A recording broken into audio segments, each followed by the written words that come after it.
Chapter 7.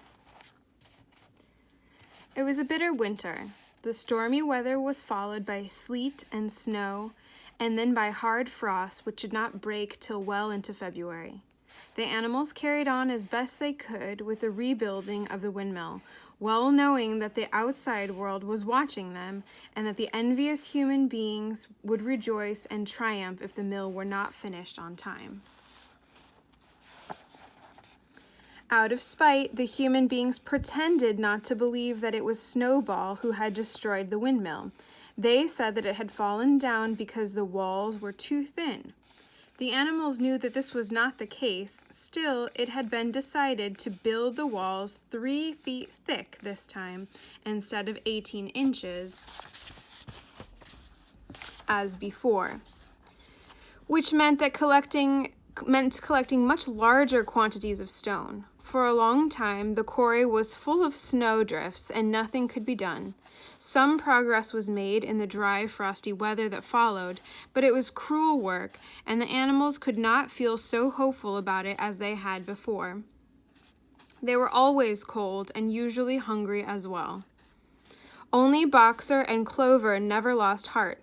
Squealer made excellent speeches on the joy of service and the dignity of labor, but the other animals found more inspiration in Boxer's strength and his never-failing cry of, "I will work harder."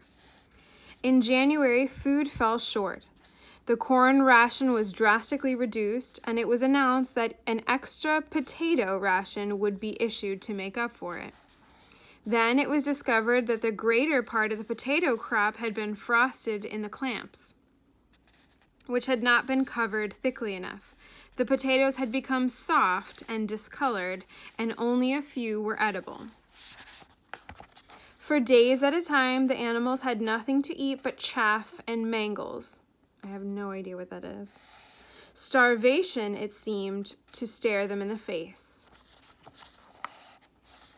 It was vitally necessary to conceal this fact from the outside world. Emboldened by the collapse of the windmill, the human beings were inventing fresh lies about Animal Farm. Once again, it was being put about that all the animals were dying of famine and disease, and that they were continually fighting amongst themselves, and had resorted to cannibalism. Again, that means eating other animals or eating themselves, and infanticide. Infanticide would be killing babies. Why would you want to kill babies if you didn't have enough food? I guess you could probably imagine. Napoleon was well aware of the bad results that might follow if the real facts of the food situation were known, and he decided to make use of Mr. Whymper to spread a contrary impression. Hitherto, the animals had had little or no contact with Whymper on his weekly visits. Now, however, a few selected animals, mostly sheep, were instructed to remark casually in his hearing that rations had been increased. In addition, Napoleon ordered the almost empty bins in the store shed to be filled nearly to the brim with sand, which was then covered up with what remained of the grain and meal. Okay, so they're making some lies for Mr. Whymper. Sounds like they are trying to get him to believe that they have a lot of food, and inside the food storage they're putting sand, and then on top of the sand they're putting whatever food they have. But it looks like the potatoes are bad. There's a lot of food that's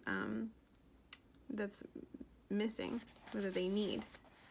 On some suitable pretext, Whymper was led through the store shed and allowed to catch a glimpse of the bins. He was deceived and continued to report to the outside world that there was no food shortage on Animal Farm. So he's kind of reporting to all the other humans. Nevertheless, toward the end of January, it became obvious that it would be necessary to procure some more grain from somewhere. In these days, Napoleon rarely appeared in public, but spent all of his time in the farmhouse, which was guarded at each door by fierce-looking dogs. When he did emerge, it was in a ceremonial manner, with an escort of 6 dogs who closely surrounded him and growled at if anyone came too near. Frequently, he did not even appear on Sunday mornings.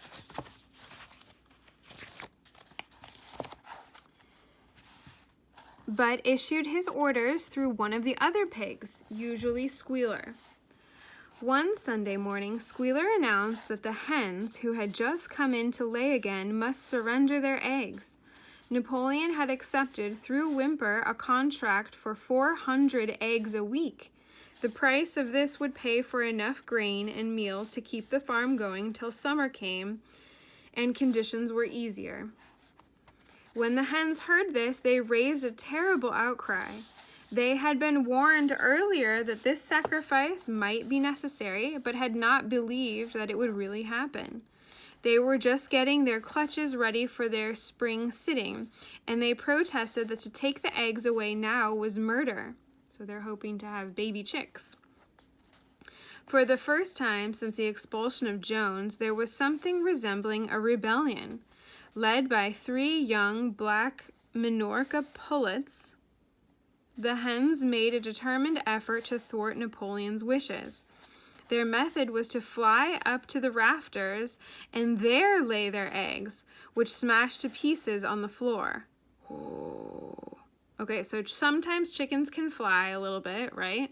And so these chickens are deciding to fly up high in the barn and lay their eggs up there. And then when they lay the eggs fall. Lay their eggs, which smash to pieces on the floor. So then once they lay the eggs go on the floor and crash. So they're like, if we're not going to have babies, you're also not going to have eggs. Napoleon acted swiftly and ruthlessly. He ordered the hens' rations to be stopped. So no more food for them as a punishment.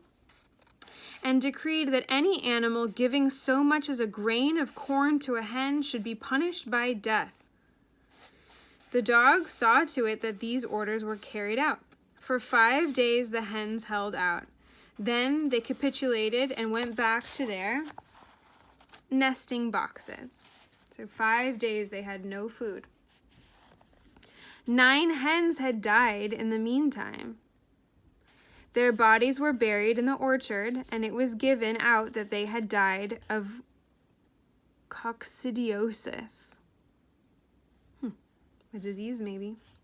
Whymper heard nothing of this affair, and the eggs were duly delivered, a grocer's van driving up to the farm once a week to take them away. All this while no more had been seen of Snowball. He was rumored to be hiding on one of the neighboring farms, either Foxwood or Pinchfield. Napoleon was by this time on slightly better terms with the other farmers than before.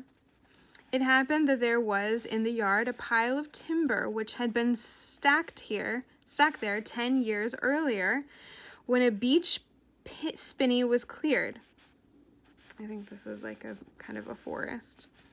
It was well seasoned, and Whymper had advised Napoleon to sell it. Both Mr. Pilkington and Mr. Frederick were anxious to buy it. Napoleon was hesitating between the two, unable to make up his mind. It was noticed that whenever he seemed on the point of coming to an agreement with Frederick, Snowball was declared to be in hiding at Foxwood, while when he inclined towards Pilkington, Snowball was said to be at Pitchfield. Suddenly, early in the spring, an alarming thing was discovered. Snowball was secretly frequenting the farm by night. The animals were so disturbed that they could hardly sleep in their stalls. Every night, it was said, he came creeping in under the cover of darkness and performed all kinds of mischief. Mischief is bad things. He stole the corn. He upset the milk pails. He broke the eggs. He trampled the seed beds. He gnawed the bark of the fruit trees. Whenever anything went wrong, it became usual to attribute it to Snowball. Okay, do you guys believe it? Is Snowball the one doing all the bad things? Or do you think they're just blaming him because it's easier to blame him than come up with a real reason? If a window was broken or a drain was blocked up, someone was certain to say that Snowball had come in the night and done it. And when the key of the store shed was lost, the whole farm was convinced that Snowball had thrown it down the well. Curiously enough, they went on believing this even after the mislaid key was found under a sack of meal. The cows declared unanimously that Snowball crept into their stalls and milked them in their sleep. The rats, which had been troublesome in the winter, were also said to be in league with Snowball. Napoleon decreed that there should be a full investigation into Snowball's activities. With his dogs in attendance, he set out and made a careful tour of inspection of the farm buildings, the other animals following at a respectful distance. At every few steps, Napoleon stopped and snuffed the ground for traces of Snowball's footsteps, which he said he could detect by smell. He snuffed in every corner, in the barn, in the cow shed, in the hen house, in the vegetable garden, and found traces of Snowball almost everywhere. He would put his snout to the ground, give several deep sniffs, and exclaim in a terrible voice, "Snowball, he has been here. I can smell him distinctly." And at the word Snowball, all the dogs let out a blood-curdling growls and showed their side teeth. The animals were thoroughly frightened. It seemed to them as though Snowball were some kind of invisible influence, pervading the air about them and menacing them with all kinds of dangers. In the evening, Squealer called them together and with an alarmed expression on his face told them that he had some serious news to report. "Comrades," cried Squealer, making little nervous skips, "a most terrible thing has been discovered. Snowball has sold himself to Frederick of Pinchfield Farm, who is even now plotting to attack us and take our farm away from us. Snowball is to act as his guide when the attack begins. But there is worse than that. We had thought that Snowball's rebellion was caused simply by his vanity and ambition, but we were wrong, comrades. Do you know what the real reason was? Snowball was in league with Jones from the very start. He was Jones's secret agent all the time. It has all been proved by documents which he left behind him and which we have only just discovered." Okay, so they're saying Snowball was working with Mr. Jones from the beginning and that Snowball was a secret agent, and they have proof. They found some documents and they just discovered them right now. To my mind, this explains a great deal, comrade. Do we not see for ourselves how he attempted, fortunately without success, to get us defeated and destroyed at the Battle of the Cowshed? The animals were stupefied. This was a wickedness far outdoing Snowball's destruction of the windmill, but it was some minutes before they could fully take it in. They all thought they remembered, how they had seen Snowball charging ahead of them at the Battle of the Cowshed, how he had rallied and encouraged them at every turn, and how he had not paused for an instant, even when the pellets from Jones's gun had wounded his back. So remember, in the battle, Snowball got shot from Mr. Jones's gun. At first, it was a little difficult to see how this fitted in with him being on Jones's side. Sure, if Mr. Jones shot him, how could he be a secret agent for Mr. Jones? Even Boxer, who seldom asked questions, was puzzled. He lay down, tucked his forehoofs beneath him, shut his eyes, and with a hard effort managed to formulate his thoughts. "I do not believe that," he said. "Snowball fought bravely at the Battle of Cowshed. I saw him myself. Did we not give him Animal Hero First Class immediately afterwards?" "That was our mistake, comrade, for we know now it is all written down in the secret documents that we have found, that in reality he was trying to lure us to our doom." "But he was wounded," said Boxer. "We all saw him running with blood." That was part of the arrangement, cried Squealer. Jones's shot only grazed him. I could show you this in his own writing if you were able to read it. So if you could only read this, then you would know, he's saying. But of course, none of the other animals know how to read. Only the pigs know how to read. I could show you this in his own writing if you were able to read it. The plot was for Snowball at the critical moment to give the signal for flight and leave the field to the enemy. And he very nearly succeeded. I will even say, comrades, he would have succeeded if it had not been for our heroic leader, Comrade Napoleon. Do you not remember how just at the moment when Jones and his men had got inside the yard, Snowball suddenly turned and fled, and many animals followed him? And do you not remember, too, that it was just at that moment when panic was spreading and all seemed lost that Comrade Napoleon sprang forward with a cry of death to humanity and sank his teeth in Mr. Jones's leg? Surely you remember that, comrades, exclaimed Squealer, frisking from side to side.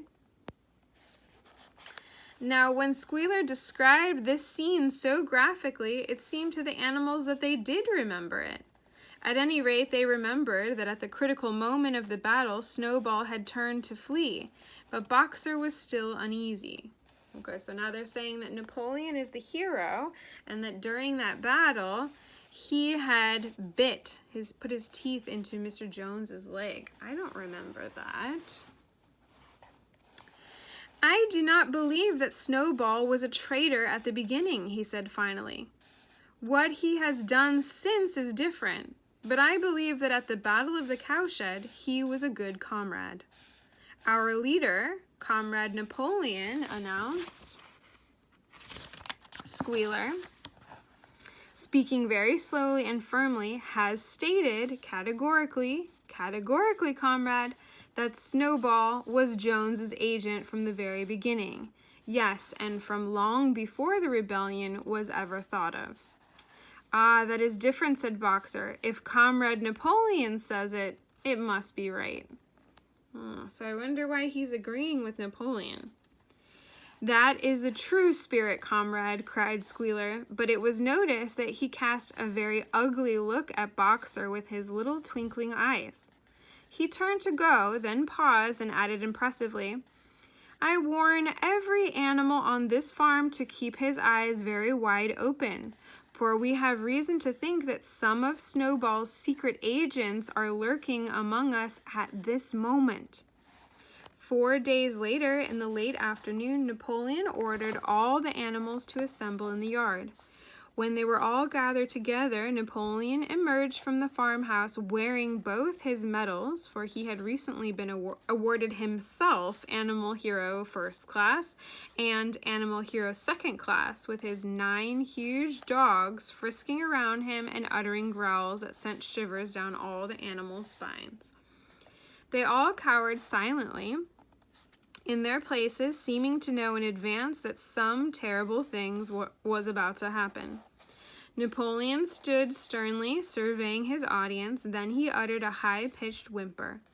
Immediately the dogs bounded forward, seized 4 pigs by the ear, and dragged them, squealing with pain and terror, to Napoleon's feet. The pigs' ears were bleeding, the dogs had tasted blood, and for a few moments they appeared to go quite mad. To the amazement of everybody, 3 of them flung themselves upon Boxer. Boxer saw them coming and put out his great hoof, caught a dog in midair, and pinned him to the ground. The dog shrieked for mercy, and the other 2 fled with their tails between their legs. Boxer looked at Napoleon to know whether he should crush the dog to death or let it go. Napoleon appeared to change countenance and sharply ordered Boxer to let the dog go. Whereat Boxer lifted his hoof and the dog slunk away, bruised and howling. Okay, so what has happened? Sounds like the dogs attacked some of the pigs and the dogs went kind of crazy, and then Boxer took his big foot and put it on top of the dog and was maybe going to kill the dog, and then Napoleon is like, no, don't kill the dogs. Okay, so presently the tumult died down. The 4 pigs waited, trembling, with guilt written on every line of their countenance. Napoleon now called upon them to confess their crimes. They were the same 4 pigs as had protested when Napoleon abolished the Sunday meetings. Without any further prompting, they confessed that they had been secretly in touch with Snowball ever since his expulsion, that they had collaborated with him in destroying the windmill, and that they had entered into an agreement with him to hand over Animal Farm to Mr. Frederick. Whoa. So these 4 little pigs had been working with Snowball all this whole time. I'm kind of surprised. I thought that it was a lie about Snowball, but I guess sounds like they were collaborating together to give the farm to Mr. Frederick. They added that Snowball had privately admitted to them that he had been